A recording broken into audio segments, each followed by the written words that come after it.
আলাইসাল্লাম মান সাল্লা সালাতান লাম ইয়াকরা ফিহা বিউম্মিল কুরআন, যে ব্যক্তি সালাত আদায় করলো, নামাজ পড়ল, কিন্তু ওই সালাতের মধ্যে সূরাতুল ফাতিহা পড়ল না, ফাহিয়া খিদাজুন, ওই নামাজটা অপূর্ণাঙ্গ। ফাহিয়া খিদাজুন, ওই নামাজটা অপূর্ণাঙ্গ, ওই নামাজটা অপূর্ণাঙ্গ। এই শব্দটা তিনি 3 বার বলেছেন। ভাই পা গুটায় বসেন, এভাবে জুমার দিন বসা যাবে না, পা গুটায় বসেন। আচ্ছা, সমস্যা থাকলে ভিন্ন কথা। আচ্ছা, এবার শোনেন তো, এই হাদিস যখন আবু হুরায়রা উপস্থিত সাহাবী এবং তাবিঈদেরকে শোনাছেন, তখন তাবিঈদের মাধ্যমে একজনে প্রশ্ন করছেন, ইন্না নাকুনু ওয়ারা আল ইমাম, আমরা তো অনেক সময় ইমামের পিছনে থাকি, সেও যদি সূরা ফাতিহা না পড়ে তাহলে কি তার নামাজ হবে না? তার নামাজটা অপূর্ণাঙ্গ থেকে যাবে? তখন আবু হুরায়রা রাদিয়াল্লাহু আনহু বলছেন, ইকরা বিহা ফি নাফসিকা, তুমি যদি ইমামের পিছনেও থাকো, চুপে চুপে হলেও তুমি সূরা ফাতিহাটা পড়ো। তাহলে এই হাদিস এর এই অংশ থেকে পাওয়া গেল রাসূলের একজন প্রসিদ্ধ সাহাবী আবু হুরায়রা রাদিয়াল্লাহু তাআলা আনহুর ফতোয়া হচ্ছে মুক্তাদিকে সূরা ফাতিহা পড়তে হবে। এই কথা বলার পরে তিনি আবার রাসূলুল্লাহ সাল্লাল্লাহু আলাইহি ওয়াসাল্লাম থেকে আরেকটা দলিল এনেছেন, কেন পড়বা শোনো। ফাইন্নী সামিআতু রাসূলুল্লাহি সাল্লাল্লাহু আলাইহি ওয়াসাল্লাম ইয়াকুল, আমি নিজে আল্লাহ রাসূলকে বলতে শুনেছি, ক্বাল আল্লাহু তাআলা, আল্লাহ তাআলা বলেছেন। যে হাদিসের মধ্যে আল্লাহ বলেছেন, যে হাদিসের মধ্যে আল্লাহ করেছেন এই শব্দ থাকে, ওই হাদিসটাকে বলা হয় হাদিসে কুদসি। তা আল্লাহ তাআলা কি বলেছেন? কসসামতুস সালাতা বাইনি ওয়া বাইনা আবদি নিসফাইন, সালাতটাকে আমি এবং আমার বান্দার মাঝখানে 2 ভাগে ভাগ করেছি। অর্ধেক হলো আমার, অর্ধেক হলো আমার বান্দার। কিভাবে, কতটুকু ভাগ করেছেন তিনি সামনে বলছেন। বান্দা যখন বলে আলহামদুলিল্লাহি রাব্বিল আলামিন, সমস্ত প্রশংসা আল্লাহর জন্য, তখন ক্বাল আল্লাহু তাআলা, আল্লাহ তাআলা বলেন হামিদানি আবদি, আমার বান্দা আমার প্রশংসা করেছে। প্রথম আয়াত। বান্দা যখন বলে আর রহমানির রহিম, আল্লাহ হলেন পরম করুণাময় অসীম দয়ালু, তখন আল্লাহ তাআলা বলেন আসনা আলাই আবদি, আমার বান্দা আমার গুণগান করেছে। বান্দা যখন বলে মালিক ইয়াউমিদ্দিন, আল্লাহ হলেন বিচার দিবসের মালিক, তখন আল্লাহ তাআলা বলেন যে মাজ্জাদানি আবদি, আমার বান্দা আমার মর্যাদা ঘোষণা করেছে। কয়টা আয়াত গেল? 3টা। চতুর্থ আয়াত, বান্দা যখন বলে ইয়্যাকা না'বুদু ওয়া ইয়্যাকা নাস্তাঈন, আমরা একমাত্র আপনার ইবাদত করি আর একমাত্র আপনার কাছেই সাহায্য চাই। 4 নম্বর আয়াত যখন বান্দা বলে, তখন আল্লাহ বলেন হাযা বাইনি ওয়া বাইনা আবদি, এই আয়াতের অর্ধেক আমার, অর্ধেক আমার বান্দার। কতটুকু আল্লাহর? ইয়্যাকা না'বুদু, আমরা একমাত্র আপনার ইবাদত করি। এই আপনি কে? আল্লাহ। ওয়া ইয়্যাকা নাস্তাঈন, আমরা একমাত্র আপনার কাছে সাহায্য চাই। চাই কার কাছে? আল্লাহর কাছে। কার জন্য? আমাদের জন্য। এই অংশটুকু হলো বান্দা। তারপরে বান্দা যখন বলে ইহদিনাস সিরাতাল মুস্তাকিম, আল্লাহ আপনি আমাকে সিরাতাল মুস্তাকিম দেখান, ওই যে হেদায়েতের রাস্তা চাইলো। সিরাতাল্লাযীনা আন'আমতা আলাইহিম, এমন লোকের রাস্তা দেখান যেই লোকেরা আপনার সিরাতাল মুস্তাকিমে চলার কারণে আপনার পক্ষ থেকে নিয়ামত পেয়েছে। তারা কারা? নবীগণ। তারা কারা? সিদ্দিকগণ। তারা কারা? শহীদগণ। তারা কারা? সালেহগণ। তাদের পথে আমাদেরকে চালান। এরপরে গায়রিল মাগদুবি আলাইহিম ওয়ালাদ-দাল্লিন, আপনি আমাদেরকে যাদের উপর রাগ করে আছেন ইহুদি জাতি, তাদের পথে চালাবেন না। যারা পথভ্রষ্ট গোমরা খ্রিস্টান জাতি, তাদের পথে চালাবেন না। বান্দা যখন ইহদিনা থেকে শুরু করে দল্লিন পর্যন্ত পড়ে, তখন এই আয়াতগুলোর জবাবে আল্লাহ বলেন হাযা লি আবদি, এই অংশগুলো আমার বান্দার। আলি আবদি মা সাআলা, এই অংশের মধ্যে বান্দা যা চাইছে আমি আল্লাহ তাই তার জন্য নির্ধারণ করলাম। সুবহানাল্লাহ। এই যে দল্লিন বলে থামি না, তারপর আমরা কি বলি? আমিন। কেন বলি? যে আল্লাহ আমি এই সূরার মধ্যে আপনার কাছে সিরাতাল মুস্তাকিম চাইছি, আপনি আমার জন্য আমাদের জন্য তা কবুল করে নেন, এইটা যেন আল্লাহ কবুল করেন, এই জন্য আমরা আমিন বলি। আচ্ছা, হাদিসটা এখানে শেষ। খুব গুরুত্বপূর্ণ একটা কথা, মনোযোগ দিয়ে শুনবেন। সূরা ফাতিহা নামাজের মধ্যে পড়লে প্রত্যেকটা আয়াতে আল্লাহ তাআলা জবাব দেন। এখন প্রশ্ন, সূরা ফাতিহা কি নামাজে শুধু আহলে হাদিসরাই পড়ে, আর কেউ পড়ে না? হানাফিরা পড়ে না? শাফিরা পড়ে না? মালিকিরা পড়ে না? সবাই তো পড়ে। আর আল্লাহ তাআলা বললেন, যেই বান্দাই পড়ে আমি তাকেই বললাম, এই সূরা ফাতিহার মধ্যে তুমি না হেদায়েত চাইছো, সিরাতাল মুস্তাকিম চাইছো, আমি দিলাম। তাহলে বান্দা আল্লাহর কাছে সূরা ফাতিহার মাধ্যমে হেদায়েত চায় আর আল্লাহ দেয়। এটার পরেও দেখা যায় মুসলমানদের মধ্যে সব মানুষ কি হেদায়েত পায়? সব মানুষ কি হেদায়েত পায়? তাহলে হাদিসে বলা হয়েছে দিয়েছেন আল্লাহ, বাস্তবতায় দেখি সবাই হেদায়েত পায় না। এর কারণ কি? এই কারণটাই আজকে আমার খুতবা। আল্লাহ বললেন তুমি সিরাতাল মুস্তাকিম চাইছো, আমি দিলাম। আল্লাহ বলেন তুমি হেদায়েত চাইছো, আমি দিলাম। কিন্তু বান্দা পেল না, কেন পায় না? এটাই হলো আজকের খুতবা। শোনেন মনোযোগ দিয়ে। এই হাদিসে বলা হয়েছে আল্লাহ তাআলা যে বান্দা যখন হেদায়েত চায় আমি দেই, এটা আল্লাহর দেওয়া। কিন্তু কোরআনুল কারীমে হাদিসে অনেক জায়গাতে উল্লেখ আছে আল্লাহ বান্দাকে হেদায়েত দিতে চাইলেও দিলেও বান্দা তার কিছু দোষের কারণে হেদায়েত পায় না। এখন এই দোষগুলো কি? এইগুলোই হলো আমাদের জানতে হবে। আপনি যদি কোরআনুল কারীম শুরু থেকে শেষ পর্যন্ত অর্থ সহ পড়েন, হাদিস যদি ওইভাবে অনুবাদ সহকারে পড়েন, আপনার কাছে অনেক কারণ স্পষ্ট হবে এই কারণে বান্দা হেদায়েত পায় না, এই কারণে বান্দা সিরাতাল মুস্তাকিম থেকে বিচ্যুত হয়। তার একটা বড় তালিকা আপনি করতে পারবেন। আর এই তালিকাটা শোনাইলেই আজকে খুতবা শেষ। আমি তালিকা শোনাবো না, আমি ওখান থেকে বাছাই করা মৌলিক 6টি কারণ আপনার সামনে পেশ করব। এই 6টি কারণ যদি কোনো মানুষের মধ্যে থাকে, সে আলেম হোক, সাধারণ মানুষ হোক, যেই লোকের মধ্যে থাকুক, অথবা 6টার একটা কারণ যদি থাকে, হেদায়েত পাবে না। আসেন আমরা একটু এক নজরে শুনি। এক নজরে খুব মনোযোগ দিয়ে কথাগুলো শুনবেন। আমার বড় ভাইয়ের নাম যেন কি? খুতবা চলাকালীন সময় যদি মোবাইল টিপেন, জুমার নেকি থেকে বঞ্চিত হবে। খুব গুরুত্বপূর্ণ। সুনানে আবু দাউদের 347 নম্বর হাদিস খুলে দেখেন, নবী সাল্লাল্লাহু আলাইহি ওয়াসাল্লাম বলছেন, কোনো বান্দা যদি খুতবারত অবস্থায় মানুষকে ঘাড় ডিঙ্গিয়ে সামনে যায়, ভাই সরেন একটু সামনে যাই, অথবা অনর্থক কোনো কথা বলে কাজ করে, তাহলে ফাকানাত লাহু যুহরা, ওই লোকটা পড়বে জুমার নামাজ, নেকি পাবে জোহর নামাজের। জুমার নামাজের নেকি পাবে না। এজন্য খুতবার সময় কোনো কাজ করা যাবে না। মনোযোগ দিয়ে শোনেন, আপনারও উপকার হবে, আমারও উপকার হবে। আপনি যদি একটা কথা শুনে মানতে পারেন, আমি নেকি পাবো, আপনি শুনলে আপনার কল্যাণ হবে। খুব মনোযোগ দিয়ে শোনেন। 6টি কারণ এক নজরে। 1 নম্বর, প্রবৃত্তির অনুসরণ করলে হেদায়েত পায় না। 2 নম্বর, নেতা আর আকাবিরদের অন্ধ অনুসরণ করলে হেদায়েত পায় না। 3 নম্বর, পীর বুজুর্গদের অন্ধ অনুসরণ করলে হেদায়েত পায় না। 4 নম্বর, অধিকাংশ লোকের অনুসরণ করলে হেদায়েত পায় না। 5 নম্বর, বাপ দাদার অন্ধ অনুসরণ করলে হেদায়েত পায় না। 6 নম্বর, তাগুত বা তাগুতের অনুসরণ করলে হেদায়েত পায় না। কয়টা কারণ বলেছি?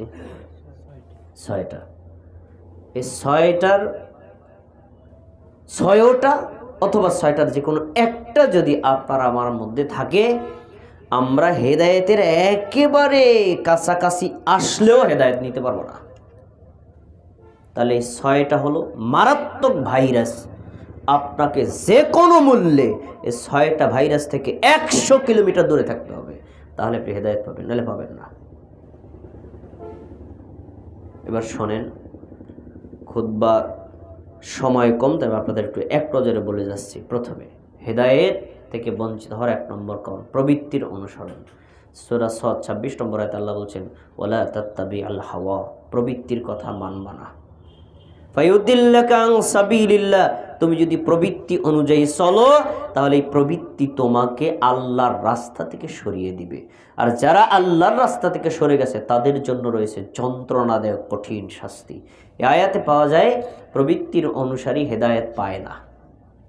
তারপরে যান সূরা কসাস 50 নম্বর আয়াতে আল্লাহ বলছেন, ওমান আদাল্লু মিম্মান ইত্তাবা হাওয়াহু বিগাইরি হুদাম মিনাল্লাহ, ওর চাইতে বড় গোমরাহ কে হতে পারে যে লোকটার কাছে আল্লাহর পক্ষ থেকে হেদায়েত, মানে কোরআনের আয়াত, নবীর পক্ষ থেকে হাদিস, এটা আসার পরেও সে তার প্রবৃত্তি অনুযায়ী আমল করে।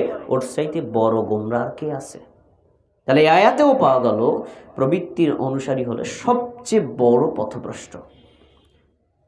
সূরা জাসিয়া 26 নম্বর আয়াতে আরো কঠিন কথা, আফারাআইতা মান ইত্তাখাযা ইলাহাহু হাওয়া, তুমি কি ওই লোকটাকে দেখেছো যেই লোকটা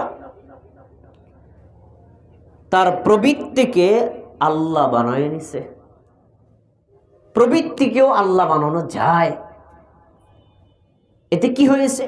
আদাল্লাহুল্লাহু আলা ইলমিন, আল্লাহ তার জ্ঞানের উপর মোহর মেরে দিয়েছে। পৃথিবীর বিখ্যাত জ্ঞানী হেদায়েত পাবে না, আল্লাহ মোহর মেরে দিয়েছে। আর ওয়াখাতামা আলা সামইহি ওয়া কলবিহি, তার কলবের উপর আল্লাহ মোহর মেরে দিয়েছেন, তার কানের উপর আল্লাহ মোহর মেরে দিয়েছেন। সে কোরআন হাদিস শুনলেও গ্রহণ করতে পারবে না, আল্লাহ মোহর মেরে দিয়েছেন। এরপরে ওয়াজআলা আলা বাসরিহি গিশাওয়াতান, তার চোখের সামনে আল্লাহ পর্দা ফেলে দিয়েছেন। এরপরে আল্লাহ তাআলা বলছেন, ফামাইয়াহদিহি মিন বাদিল্লাহ, হেদায়েত গ্রহণ করার রাস্তা কলব আমি বন্ধ করে দিছি, হেদায়েত গ্রহণ করার রাস্তা কান আমি বন্ধ করে দিয়েছি, হেদায়েত গ্রহণ করার রাস্তা মেধা শক্তি প্রয়োগ করা আমি বন্ধ করে দিয়েছি। এতগুলো রাস্তা বন্ধ করার পরে লোকটাকে হেদায়েত দিবে কে? আফালা তাযাক্কারুন, এর পরেও তোমরা শিক্ষা গ্রহণ করবা না? তাহলে এই আয়াতে কঠিন কথা বলা হয়েছে। যারা কোরআন পাওয়ার পরে, হাদিস পাওয়ার পরে কোরআন হাদিসকে অমান্য করে নিজের মন মতো আমল করে, এই লোকটা হলো নিজের প্রবৃত্তিকে আল্লাহ বানায় নিছে, আল্লাহর জায়গায় রিপ্লেস করেছে, সে লোকটা হেদায়েত পাবে না। 3টা আয়াত বলেছি, শুধু একই শিরোনামে কয়েকটা খুতবা দেওয়া যায়। এবার একটা হাদিস আপনাকে শোনাই। এই হাদিস আপনি কোনোদিন শুনছেন? দেখেন, আবু দাউদ হাদিস নাম্বার 4599। মুআবিয়া রাদিয়াল্লাহু আনহু বলেন, নবী সাল্লাল্লাহু আলাইহি ওয়াসাল্লাম বলেছেন, ওয়া ইন্নাহু সায়াখরুজু ফি উম্মতি আকওয়ামুন, অচিরেই আমার উম্মতের মধ্যে একটা দল বের হবে, একটা গ্রুপ বের হবে, কিছু অনুসারী বের হবে। তাজারা বিহিম তিলকাল আহওয়া কামা ইয়াতাজারাল কালবু বিসাহিবিহি লা ইয়াবকা মিনহু ইরকুন ওয়ালা নামাফসিলুন ইল্লা দাখালা। কুকুরে কামড় দিলে জলাতঙ্ক রোগের ভাইরাস যেমন মানুষের প্রত্যেকটা শিরা আর উপশিরায় ঢুকে যায়, এই মানুষগুলোর অন্তরে, তাদের শরীরে, তাদের শিরায়, তাদের উপশিরায় প্রবৃত্তির অনুসারী একেবারে তেমনইভাবে ঢুকবে। নবী সাল্লাল্লাহু আলাইহি ওয়াসাল্লাম যখনই হাদিস বলছেন তখন এই অনুসারী ছিল না। আর বর্তমানে আমি নবীর হাদিস শোনাছি, এখন এই অনুসারী আছে। আছে মানে দূরে না, এই মসজিদেও আছে, এখন ইনস্ট্যান্টও আছে প্রবৃত্তির অনুসারী। এটা ভয়ঙ্কর রোগ, এই রোগে আক্রান্ত লোক হেদায়েত পায় না। তাহলে আমরা এখান থেকে কি পেলাম? ইসলামী শরীয়তে নিজের মন মতো চলার কোনো সুযোগ নেই। আপনার যেটা ভালো লাগলে আপনি গ্রহণ করবেন, আপনার ভালো না লাগবে না আপনি বাদ দিয়ে দিবেন। এই আল্লাহ বললেন না, নিষেধ করলেন, নবী সাল্লাল্লাহু আলাইহি ওয়াসাল্লাম নিষেধ করলেন না, অনুমোদন দিলেন, এগুলো কিচ্ছু তো করলেন না, এটা ইসলামী শরীয়ত কখনো অ্যালাউ করে না।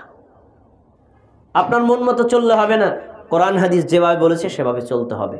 এখন প্রশ্ন, এই প্রবৃত্তির অনুসারী কি আছে? হ্যাঁ, আমাদের মধ্যে আছে। আমি একটা উদাহরণ দিচ্ছি।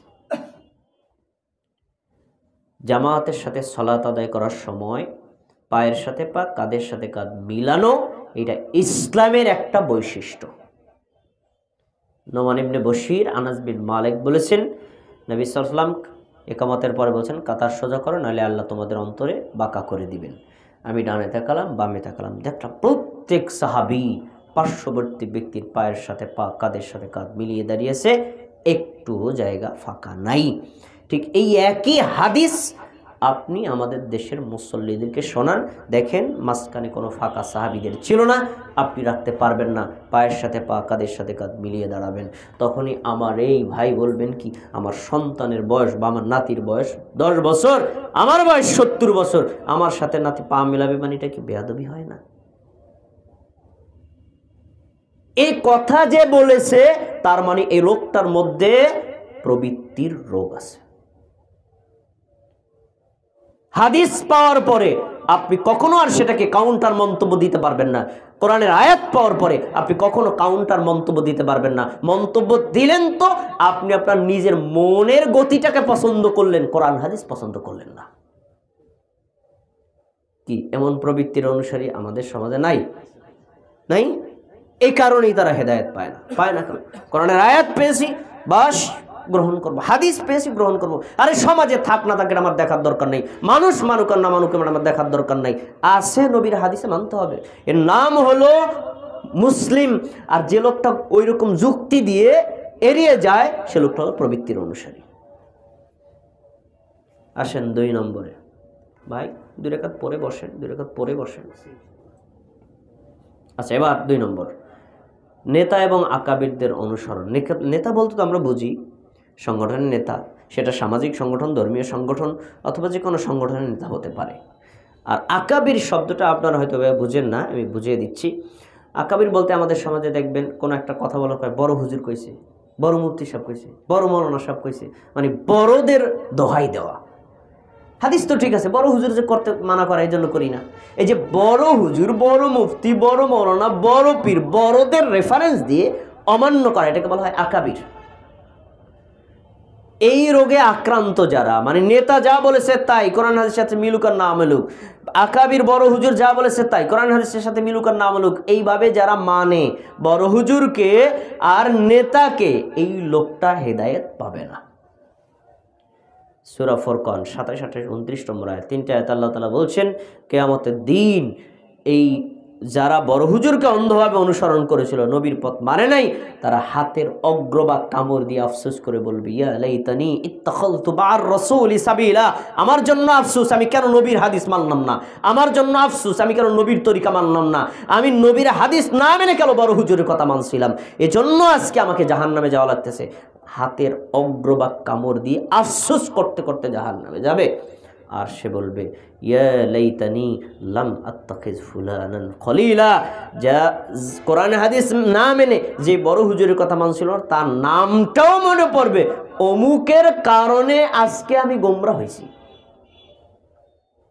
আমি যদি তার কথা না মানতাম, হাদিসটা মানতাম, তাহলে আজকে আমাকে জাহান্নামে যাওয়া লাগতো না। লাকাদ আদাল্লানি বা'দা যিকরি, আমার কাছে কোরআনের আয়াত এসেছে, হাদিস এসেছে, জ্বলন্ত জীবন্ত বুখারীর হাদিস, আমি মানি নাই, কারণ হুজুর তো মানে না। তখন সে মনে পড়বে, আফসোস করে তখন জাহান্নামে যাবে। সূরা আহজাবের 66, 67, 68 নম্বর আয়াত আল্লাহ বলেছেন, ইয়াওমা তুকাল্লাবু ওজুহুহুম ফিন-নার, কিয়ামতের দিন কিছু মানুষ উপর করে জাহান্নামে নিক্ষেপ করা হবে। উপর মানে পা থাকবে উপরে, মাথা থাকবে নিচের দিকে, জাহান্নামে নিক্ষেপ করবে।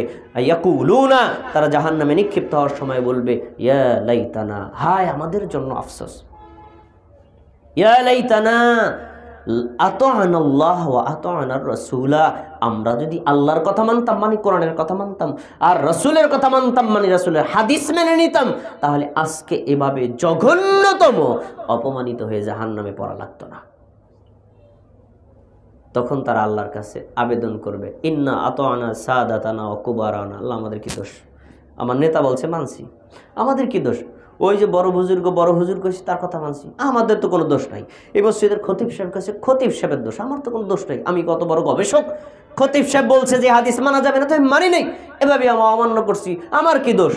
তাই তখন তারা বলবে, এরাই তো আমাদেরকে গোমরা করেছে, আল্লাহ আপনার কাছে আমাদের আজকে একটা আবেদন আছে, কি, রব্বানা আতিহিম দি'ফাইনি মিনাল আযাবি ওয়াল আনহুম লা'নান কাবীরা, যেই বড় হুজুর, যেই বড় নেতা, যেই বড় বুজুর্গ, যেই বড় মুফতি সাহেব আমাকে হাদিস মানতে দেয় নাই, কোরআন মানতে দেয় নাই, বরং সে আমাকে গোমরা করেছে, তাকে দিবেন ডাবল শাস্তি, আমাকে দিবেন সিঙ্গেল শাস্তি।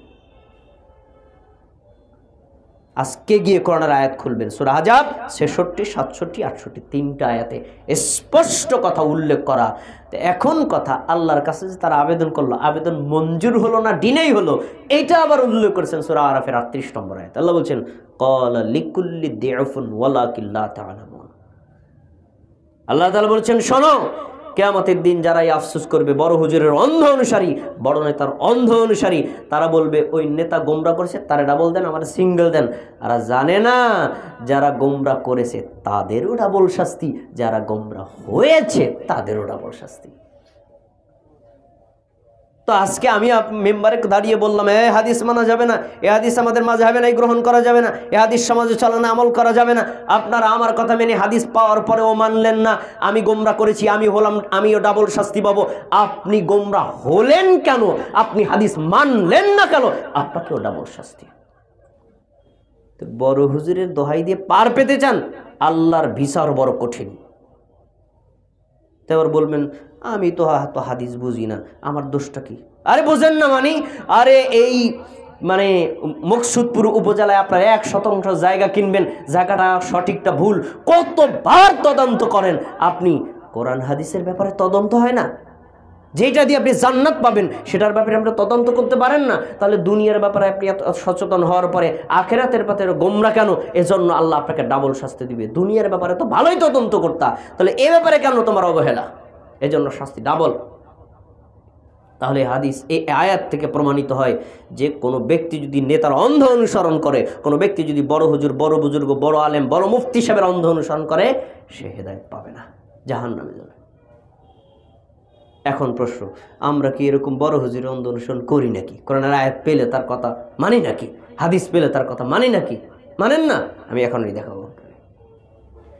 নবী সাল্লাল্লাহু আলাইহি ওয়াসাল্লাম জুমার খুতবা দিচ্ছেন, সুলাইক গাতফানি মসজিদে ঢুকে বসে গেছে। নবী সাল্লাল্লাহু আলাইহি ওয়াসাল্লাম বলছেন, সুলাইক নামাজ পড়ছো? না পড়ি নাই। দাঁড়াও, আগে 2 রাকাত নামাজ পড়ো, তারপরে খুতবা শোনো। এই হাদিস কি বোঝা যায়? মসজিদে ঢোকার পরে আগে বসবো না 2 রাকাত নামাজ পড়বো? এবার আমাদের সমাজের মসজিদগুলোতে আপনি জুমার নামাজে যান, বলবেন কি লালবাতি জ্বালানোর সময় সুন্নত পড়া নিষেধ, সময় দেওয়া হবে, পরে পড়েন। এই যে লালবাতি জ্বালিয়ে সুন্নত পড়তে বাধা দেওয়া হলো, বরং বলল পরে পড়বেন, এটা কি নবীর হাদিসের সাথে মিলছে না সাংঘর্ষিক হয়েছে? এখন আপনি কি মানবেন? খতিব সাহেবের কথা মানবেন, লালবাতি মানবেন, বড় হুজুরের কথা মানবেন, সারা বাংলাদেশের মসজিদের খতিবের কথা মানবেন, না হাদিস মানবেন? সিদ্ধান্ত আপনার। যদি আপনি সারা পৃথিবীর মানুষের কথা মানেন, হাদিসকে ওভারটেক করেন, হেদায়েত কোনোদিনও জুটবে না। হেদায়েত এত সহজ না। আর যেদিন থেকে বুঝবেন নবীর হাদিসে বলা হয়েছে আগে 2 রাকাত সালাত আদায় করো, তারপরে বসো, পৃথিবীর সব মানুষ না মানুক, আমি মানবো, হেদায়েত আল্লাহ দিবেন আপনাকে। এই সিদ্ধান্ত বড় কঠিন, সবাই নিতে পারে না। 3 নম্বর, বুজুর্গদের অনুসরণ করা। ভারত, বাংলাদেশ, পাকিস্তান পীর বুজুর্গদের অভয়ারণ্য। পীর আছে, মুরিদ আছে, থাক, আমাদের কোনো দোষ নাই। কিন্তু যখন মুরিদ পীরের অন্ধ অনুসরণ করে তখনই বিপত্তি। দিনের বেলায় সূর্য উঠছে, পীর সাহেব বলতেছে এটা সূর্য না, এটা চাঁদ। মুরিদরা বলে আমাদের দেখা ভুল, এটাই ঠিক, চাঁদ হবে। এরকম অন্ধ অনুসরণ করে যারা, হেদায়েত পাবে না তারা। আছে না এরকম অন্ধ অনুসারী? আল্লাহ তাআলা বলেছেন সূরা আরাফের 3 নম্বর আয়াত, ইত্তাবিউ মা উনজিলা ইলাইকুম মির রাব্বিকুম ওয়ালা তাত্তাবিউ মিন দুনিহি আউলিয়া। আল্লাহ যা নাজিল করেছেন তা মানো। আল্লাহ নাজিল করেছেন কোরআন মানতে হবে, আল্লাহ নাজিল করেছেন হাদিস মানতে হবে। কোরআন হাদিসের বিরুদ্ধে যদি বুজুর্গের কথা যায় তারটা মানা যাবে না। আয়াতেই তো বলা আছে। এবার বলবেন পিসা বাবার আয়াতের বিরুদ্ধে কথা বলতে পারে, পিসা বাবার হাদিসের বিরুদ্ধে কথা বলতে, তবু অবিশ্বাস্য। অবিশ্বাস্য কেন? কোরআনেই বলা আছে পিসা হাদিসের বিরুদ্ধে কথা বলবে। এও আছে, দেখেন সূরা তাওবা 34 নম্বর আয়াত আল্লাহ বলছেন কি, ইয়া আইয়ুহাল্লাযীনা আমানু, এ মুমিনগণ শোনো, ইন্না কাসীরাম মিনাল আহবারি ওয়ার রুহবানি লা ইয়াকুলুনা আমওয়ালান নাস বিল বাতিল ওয়া ইয়াসুদ্দুনা আন সাবিলিল্লাহ। মুমিনগণ তোমাদেরকে সতর্ক করছি, এই পৃথিবীর অধিকাংশ ধর্মযাজক, ঠাকুর, পাদ্রী, মুফতি, মাওলানা, ইমাম, বুজুর্গ, তারা মানুষের সম্পদ অন্যায়ভাবে ভক্ষণ করে, এরাই আবার মানুষকে আল্লাহর রাস্তা থেকে সরিয়ে রাখে। আল্লাহর কথা, কম সংখ্যক আলেমকে পাবেন যারা আল্লাহর কথা মানতে বলে, বেশি সংখ্যক আলেমকে পাবেন যারা বলে না মাযহাব মানতে হবে, হুজুরকে মানতে হবে, উস্তাদ মানতে হবে, সমাজ মানতে হবে, দেশ মানতে হবে, অধিকাংশ মানতে হবে, তারা যা করে তা করতে হবে। হাদিস পেলেই কি মানা যায়? এটার কি বাস্তব নমুনা বর্তমানে নাই? আছে তো, তা আল্লাহর কথা। তারপরে সূরা সুনানু তিরমিজির খুলে দেখেন 3095 নম্বর হাদিস। আদি ইবনে হাতেম রাদিয়াল্লাহু আনহু বলেন, আমি নবীর কাছে আসলাম। আদি ইবনে হাতেম ছিলেন খ্রিস্টান। এসে বলছেন, আমি দেখলাম আমাদের নবী একটা আয়াত পড়ছেন, সূরা তাওবার 31 নম্বর আয়াত। আয়াতটা কি? ইত্তাখাযু আহবারহুম ওয়া রুহবানাহুম আরবাবাম মিন দুনিল্লাহ। ইহুদি জাতি, খ্রিস্টান জাতি, তারা তাদের পোপ, পাদ্রী, আলেমদেরকে আল্লাহর পরিবর্তে রব বানাইছে। তখনই আদি কাউন্টার দিলেন, নবী কি বলছেন আপনি? আমি তো নিজে খ্রিস্টান, আমি তো কোনোদিন পোপ পাদ্রীর সেজদা দেই নাই, রুকু দেই নাই, তাহলে আমি কিভাবে আল্লাহর পরিবর্তে তাকে রব বানাইলাম? আপনার এই আয়াত তো ঠিক না। তখন আমাদের নবী বলছেন, আদি শোনো, তুমি তো ওভারটেক করলে, এবার আমি তোমারে বলি, ইযা কানু ইস্তাহাল্লুহু ওয়া ইযা হারামু আলাইহিম ইস্তাহারামুহু। আল্লাহ তাআলা বলেছেন জেনা হারাম, তোমাদের পোপ পাদ্রীরা বলছে করা যায়। আল্লাহ তাআলা বলেছেন মদ হারাম, তোমাদের পোপ পাদ্রী বলছে কোনো সমস্যা নাই, করতে পারে। তোমরা কি পোপ পাদ্রীর ফতোয়া মানো না আল্লাহর কথা মানো? কয় না, পোপ পাদ্রী যে ফতোয়া দেয় ওইটাই মানি। তিনি বলছেন ফাতিলকা ইবাদাতুহুম লাহুম। কাউকে আল্লাহ বলে ডাকলেই সে আল্লাহ হয়ে যায় না। আল্লাহর কথা অমান্য করা কোনো ব্যক্তি যদি বলে, আল্লাহর কথা বাদ দিয়ে তার কথা মানলে অলরেডি তাকে আল্লাহ বানানো হয়ে যায়। তো তোমরা আল্লাহর কথা মানলা না, পোপ পাদ্রীর কথা মানলা, তাহলে পোপ পাদ্রী তো অলরেডি আল্লাহ হয়েই গেছে। এই হাদিস, এই আয়াত প্রমাণ করে, মক্কার ইমামও যদি হাদিসের বিরুদ্ধে কথা বলে, মক্কার ইমামও যদি কোরআনের আয়াতের বিরুদ্ধে বলে, আপনি যদি মক্কার ইমামের কথা মানেন আর কোরআন হাদিস না মানেন, তাহলে মক্কার ইমামকে আপনি অলরেডি আল্লাহ বানাইয়া শিরক আকবার করে ফেলেছেন। তাহলে এখানে স্পষ্ট প্রমাণিত, কোরআনের আয়াত আর হাদিসের বিরুদ্ধে কারো কথা গেলে, কারো কোনো আমল গেলে, সেটা রিজেক্টেড, ওটা গ্রহণ করা যাবে না। এবার বলেন আমরা কি এগুলো করি? করেন না? আমি আপনার এখনই দেখাবো। নবী সাল্লাল্লাহু আলাইহি ওয়াসাল্লাম বলছেন যে ইযা উকিমাতিস সালাতু ফালা সালাতা ইল্লাল মাকতুবা। যখন ফরজ নামাজের ইকামত হবে, তখন ফরজ নামাজ ছাড়া আর কোনো নামাজ পড়া যাবে না। হাদিস আম, কোনো ওয়াক্তের জন্য নির্দিষ্ট না। ফজরের নামাজে মসজিদে ঢুকলেন, ওদিকে জামাত চলতেছে, এখন আপনি সুন্নাত পড়বেন না জামাতে যোগদান করবেন? আপনি জামাতে যোগদান করবেন, তাই না? কিন্তু হুজুর বলে কি না, প্রথম রাকাতে কেরাত দিই বড়, আপনি 2 রাকাত পরে জয়েন করতে পারেন, তাহলে আগে 2 রাকাত পড়েন, তারপরে আপনি জামাতের 1 রাকাত পেলেও কোনো সমস্যা নাই। দলিল কি? আসমানেও নাই, দলিল কি জমিনেও নাই। তো দলিলটা কি? কয় ওস্তাদে বলছে, হুজুর গানে দিল বলছে, তাদের দলিল। জীবন্ত জ্বলন্ত হাদিসকে অমান্য করে বুজুর্গদের কথা মানা হয়, এই লোকটা কোনোদিন হেদায়েত পাবে না। কোন হাদিসে উল্লেখ করা নাই যে ফরজ চলাকালীন সুন্নাত পড়া যাবে, আসমানেও নাই, জমিনেও নাই। কিন্তু কিসের ভিত্তিতে করে? বুজুর্গানে দিন বলছে। কিসের ভিত্তিতে করে? বড় বড় ওলামায়ে কেরাম বলছে। কিসের ভিত্তিতে করে? ওস্তাদগণ বলছে। অত ওস্তাদের আমল হাদিসের বিরোধী। এ লোকটা কিভাবে হেদায়েত পাবে? এবার আসেন 4 নম্বর বিষয়, অধিকাংশ লোকের অনুসরণ করা। এ ভাইরা আছে আমাদের সমাজে? নাই? আছে, আছে, তো ভয়ঙ্করভাবে আছে। কেন? আমরা হলাম গণতান্ত্রিক দেশের জনগণ, আর গণতান্ত্রিক দেশের মূল থিওরি হলো অধিকাংশ যেদিকে ওইটাই ঠিক। তারা সংখ্যাগরিষ্ঠতাকে সত্যের মাপকাঠি বলে মেনে নেয়। 2 জনের নির্বাচনে দাঁড়াইছে, একজনের 11 ভোট পাইছে, আরেকজনের 5 ভোট পাইছে। কে বিজয়ী? 11 ভোট পাওয়া। 11 ভোট পাওয়া লোকটা যে, সে যদি সন্ত্রাসী হয় সেই বিজয়ী, আর 5 ভোট পাওয়া লোকটা যদি আল্লাহর ওলিও হয় সে পরাজিত। এটা গণতান্ত্রিক থিওরি। আর ইসলামিক থিওরি সম্পূর্ণ বিপরীত। যে ব্যক্তি আল্লাহর পথ অনুযায়ী চলে, তাকওয়া অবলম্বন করে, তারে পৃথিবীর কেউ ভোট না দিলেও সে বিজয়ী। এটা ইসলাম। কোরআনের অনেক আয়াত পাবেন সংখ্যাগরিষ্ঠ জনগণের বিরুদ্ধে। ইসলাম সংখ্যা গরিষ্ঠ দিয়ে চলে না, সংখ্যা লঘিষ্ঠতা দিয়েও চলে না। ইসলাম তাকে হক কোনটা, সঠিক কোনটা, ওইটাই সঠিক, ওইটাই গ্রহণ করতে হবে। সূরা নাহলের 36 নম্বর আয়াতে বলছেন, ওমা ইয়াত্তাবিউ আকসারুহুম ইল্লা জান্নান, পৃথিবীর অধিকাংশ মানুষগুলো ধারণার অনুসরণ করে। আর ইন্না যান্না লা ইউগনি মিনাল হাক্কি শাইআ, ধারণা মানুষকে কখনো সত্যের সন্ধান দিতে পারে না। তাহলে আয়াতে পাওয়া গেল পৃথিবীর অধিকাংশ মানুষ দলিল মানে না ধারণা মানে? ধারণা মানে। সবাই যা করে মানে এইটাই হবে, সবাই যেভাবে করে এইটাই হবে, ঠিক। দুই দল যুদ্ধ লাগে, কোন দলে লোক বেশি, আমি ওই দলে আছি ভাই, এরকম বলে না? এই লোক হেদায়েত পাবে না তো। সূরা আনআমের 116 নম্বর 17 নম্বর আয়াত করে দেখেন, আরো কঠিন কথা। শুধু আপনাকে আমানা কেনা, মুহাম্মদ সাল্লাল্লাহু আলাইহি ওয়াসাল্লামকে বলছেন, ওয়াইন তুতি আকসার মান ফিল আরদি ইউদিল্লুকা আন সাবিলিল্লাহ। মুহাম্মদ সাল্লাল্লাহু আলাইহি ওয়াসাল্লাম তুমি শোনো, তুমি যদি পৃথিবীর অধিকাংশের কথা মেনে নাও, তাহলে এই পৃথিবীর অধিকাংশ মানুষ তোমাকে আল্লাহর রাস্তা থেকে সরিয়ে দিবে। কেন? পৃথিবীর অধিকাংশ মানুষ অতীতেও আল্লাহর রাস্তায় ছিল না, বর্তমানে অনেক কিয়ামত পর্যন্ত থাকবে না। অধিকাংশ মানুষ গোমরা পথে, অধিকাংশ মানুষ জাহান্নামের পথে, এটা প্রমাণিত সত্য। আপনি যদি বলেন সবাই যা করে তাই করবো, সবাই যে বলে তাই বলবো, সবাই যেদিকে আছে আমিও সেদিকে, সবাই যেভাবে করে আমিও করবো সেভাবে, এই কথা যদি আপনি বলেন, আপনি আয়াত থেকে জেনে নেন আল্লাহ বলছেন, ইন্না রাব্বাকা হুয়া আ'লামু মান ইউদিল্লু আন সাবিলিহি ওয়া হুয়া আ'লামু বিল মুহতাদিন। আল্লাহ ভালো জানেন কারা বেশি হেদায়েত প্রাপ্ত, আল্লাহ ভালো জানেন কারা বেশি গোমরা। এই আল্লাহই বলছেন অধিকাংশ লোকের কথা মানা যাবে না। আরও কয়েকটা দলিল আপনারা দেই। সূরা নাহলের 120 নম্বর আয়াত, ইব্রাহিম আলাইহিস সালাম তিনি ছিলেন একজন তাওহীদবাদী মুমিন।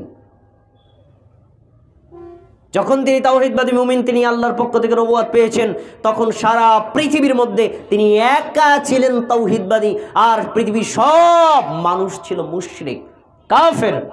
আল্লাহ তাআলা সারা পৃথিবীর মানুষকে কাউন্ট করেন নাই, এরা কাউন্ট করার যোগ্যই না। ইব্রাহিমকে আল্লাহ কাউন্ট করেছেন কি? সূরা নাহল 120 নম্বর আয়াতে বলছে, ইন্না ইব্রাহিমা কানা উম্মাতান কালিতান লিল্লাহি হানিফা। নিশ্চয়ই ইব্রাহিম আলাইহিস সালাম একাই ছিলেন আল্লাহর জন্য নিবেদিত একটা জাতি, তিনি মুশরিকদের অন্তর্ভুক্ত ছিলেন না। আপনাদের কাছে প্রশ্ন, জাতি বাংলা ভাষায় এটা হলো বহুবচনবাচক। আমরা বাঙালি জাতি বলতে কি আমাকে একা বোঝায়, আপনাকে একা বোঝায়, অনেক লোককে বুঝায় না। তো ইব্রাহিম আলাইহিস সালাম একা, আল্লাহ তারে জাতি বলছেন, আর পৃথিবীর সব মানুষকে আল্লাহ জাতি বলেন নাই। তার মানে এরা ছিল মুশরিক, এদের আল্লাহর কাছে কোনো দামই নেই। যে তাওহীদবাদী সে একা হলেও আল্লাহর কাছে সে গ্রহণযোগ্য। আরো কঠিন হাদিস নেবেন, সহিহ বুখারী 4147 নম্বর হাদিস করে নবী সাল্লাল্লাহু আলাইহি ওয়াসাল্লাম বলছেন, মিন কুল্লি আলফিন তিসআমিআতিন ওয়া তিসআতা ওয়া তিসঈনা। আদম আলাইহিস সালামের বংশে মানে মানুষের মধ্যে 1000 জনের মধ্যে 999 জন লোক যাবে জাহান্নামে, জান্নাতে কথা বলেন, জান্নাতে? জান্নাতে বেশি না জাহান্নামে বেশি? আর আপনি যদি বলেন সবাই যা করে তাই করবো, আপনি কোন পথে আছেন হিসাব করেন। সবাই যেদিকে যায় আপনি সেদিকে যাবেন, আপনি কোন পথে আছেন হিসাব করেন। হাদিস তো স্পষ্ট। আরেকটা হাদিস আপনাদের মুখস্থ আছে, একটু মনে করাই দিই। সুনান তিরমিজি হাদিস নাম্বার 2641, নবী সাল্লাল্লাহু আলাইহি ওয়াসাল্লাম বলেছেন, ইহুদি জাতি তারা ধর্ম নিয়ে 71 দলে ভাগ হয়েছিল, 70 দল জাহান্নামে, 1 দল গিয়েছিল জান্নাতে। খ্রিস্টান জাতি তারা তাদের ধর্ম নিয়ে 72 দলে ভাগ হয়েছিল, 1 দল জান্নাতে আর বাকি 71 দল জাহান্নামে। অচিরেই আমার উম্মত 73 দলে ভাগ হবে, এর ভিতরে 72 দল যাবে জাহান্নামে, জান্নাতে কথা বলেন সবাই জান্নাতে। এই হাদিস আপনাদের জানা আছে না? এখান থেকে আপনি এই শিক্ষাটা বের করেন তো, যদি 72 দলের মধ্যে 1 দল জান্নাতে যায়, 73 দলের মধ্যে 1 দল জান্নাতে যায়, 72 দল জাহান্নামে যায়, তাহলে জাহান্নামীদের সংখ্যা বেশি না জান্নাতীদের সংখ্যা বেশি? এখন আপনি বলেন সবাই যা করে তাই করবো, এই মসজিদে 100 লোক একরকম করে, এই মেয়ে তুমি একা একরকম করলে হবে? সবাই যা করে তাই করো, এ কথা যে বলে সে লোকটা হলো জাহান্নামের পথের প্রতীক। হাদিস তা প্রমাণ। এজন্য ইসলামী শরীয়তে সংখ্যা গরিষ্ঠতার কোনো দাম নাই, সংখ্যা লঘিষ্ঠতার কোনো দাম নাই। সংখ্যা গরিষ্ঠতা কখনো সত্যের মাপকাঠি হতে পারে না। সত্যের মাপকাঠি হলো আল্লাহ কি বলেছেন তাই, সত্যের মাপকাঠি হলো নবী কি বলেছেন তাই, ওইটি আপনাকে মানতে হবে।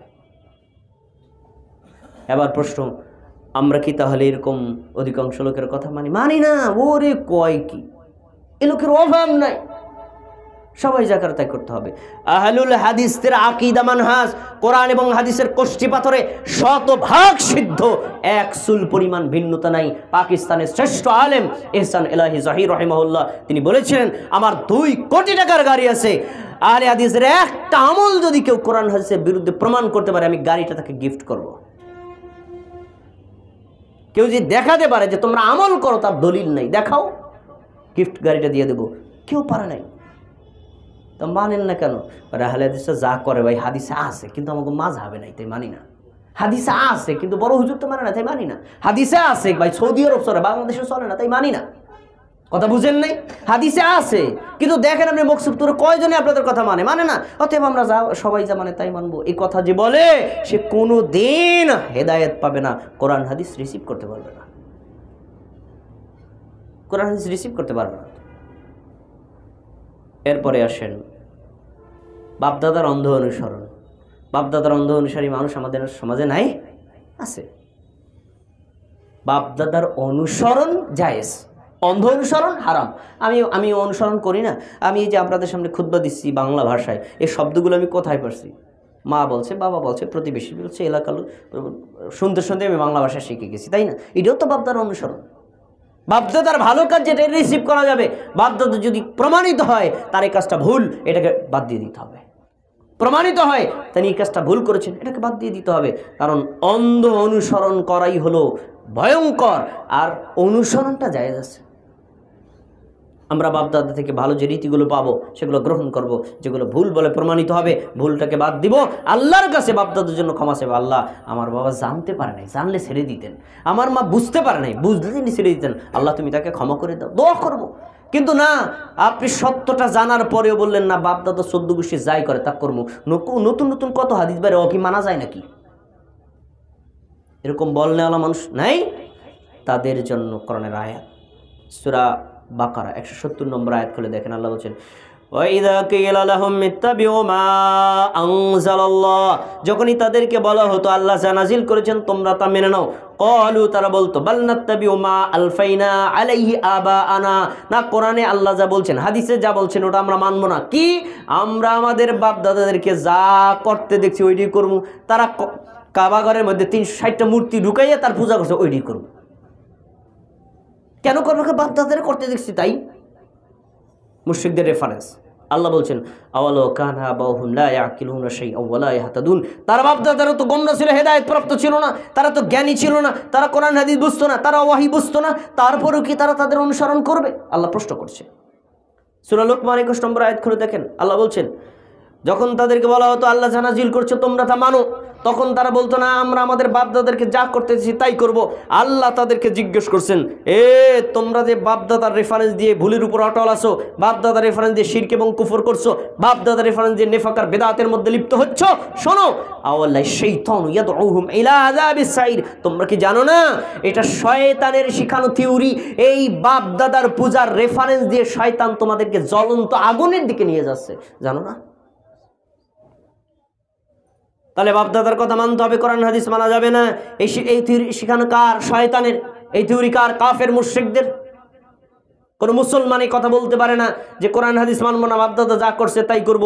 কোনো মুমিনে কথা বলতে পারে না, যদি বলে তাহলে সে হেদায়েত পাবে না।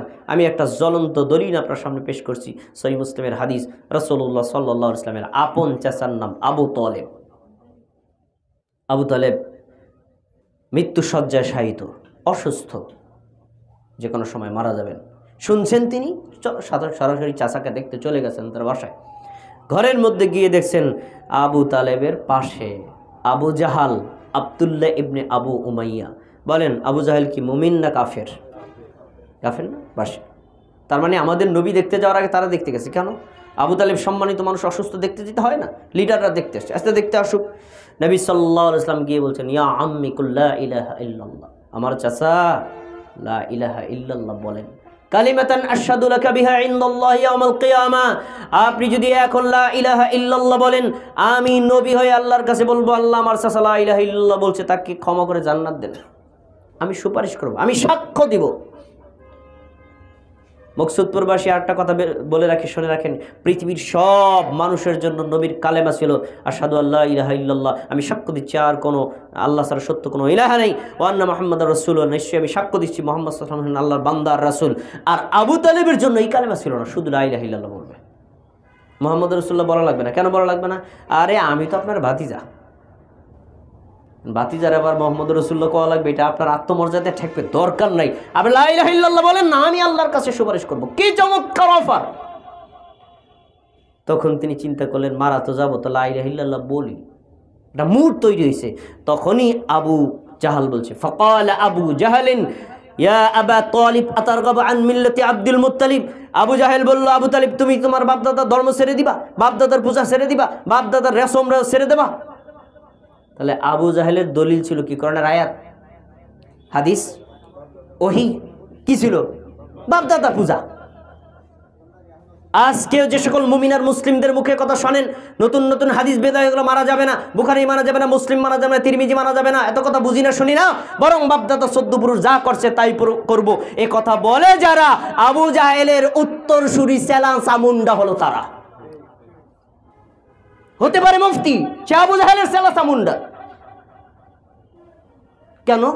বাপ দাদার রেফারেন্স কোনো মুমিন মুসলমান দেয় না, মুমিন মুসলমান দেয় আল্লাহর ওহীর কথা। কোরআনে থাকলে মানবো, হাদিসে থাকলে মানবো, ব্যাস।